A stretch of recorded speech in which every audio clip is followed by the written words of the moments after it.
They are packing up. The New York Marathon cancelled for the first time in 42 years. Even in the weeks after 9/11, the race went ahead.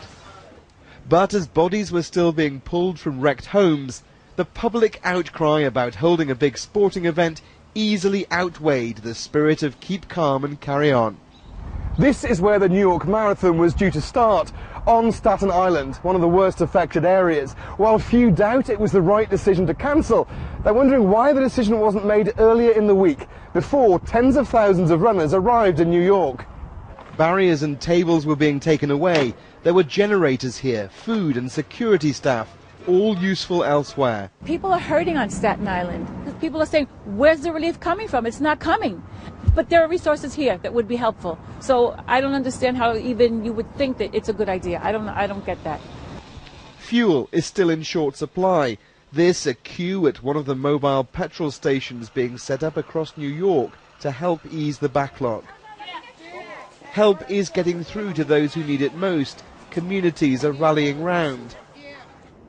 And the lights are coming back on. Most of Manhattan has power once again. But across all the storm-hit states, more than 1 million people are still waiting. Until you have your lights on, you're not happy. I get it. I understand. And we're not going to stop until we have every house, every home has their power restored. If you have any special skills, like you are fluent in a second... Volunteers were queuing up to help in the East Village. Among them, marathon runners who found out online where to come.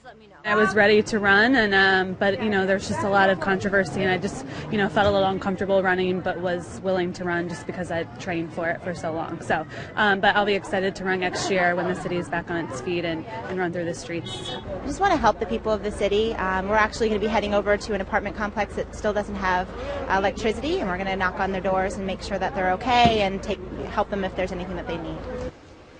There's been loss and there's anger, but there's also spirit. People will bounce back. They always do here. Alistair Leithhead, BBC News, New York.